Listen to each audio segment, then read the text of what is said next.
नमस्कार दोस्तों, आज फिर मैं आपके लिए ज्ञान से भरी एक कहानी लेकर आया हूँ।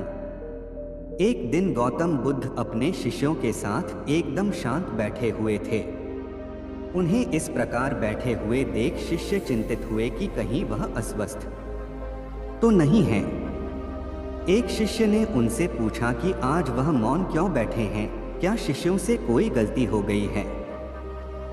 इसी बीच एक अन्य शिष्य ने पूछा कि क्या वह अस्वस्थ हैं, पर बुद्ध मौन रहे। तभी कुछ दूर खड़ा व्यक्ति जोर से चिल्लाया, आज मुझे सभा में बैठने की अनुमति क्यों नहीं दी गई है। बुद्ध आंखें बंद करके ध्यान मग्न हो गए। वह व्यक्ति फिर से चिल्लाया, मुझे प्रवेश की अनुमति क्यों नहीं मिली। इसी बीच एक उदार शिष्य ने उसका पक्ष लेते हुए कहा कि उसे सभा में आने की अनुमति प्रदान की जाए।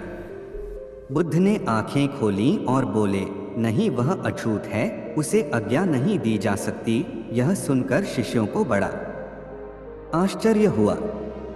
बुद्ध उनके मन का भाव समझ गए और बोले, हाँ, वह अछूत है। इस पर कई शिष्य बोले, हमारे आश्रम में जात पात का कोई भेद ही नहीं, फिर वह अछूत कैसे हो गया।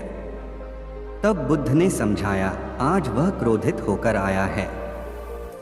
क्रोध से जीवन की एकाग्रता भंग होती है।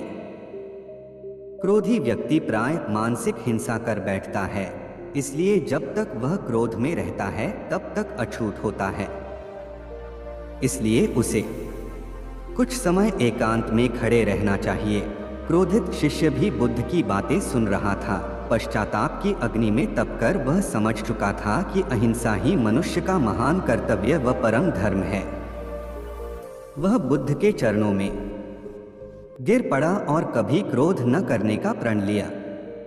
शिक्षा आशय यह है कि क्रोध के कारण व्यक्ति अनर्थ कर बैठता है और पश्चाताप उसे बाद में होता है, जिसका कोई लाभ नहीं मिलता। इसलिए हमें क्रोध नहीं करना चाहिए। असल मायने में क्रोधित व्यक्ति अछूत हो जाता है और उसे अकेला छोड़ देना चाहिए। क्रोध करने से तन, मन और धन तीनों की हानि होती है।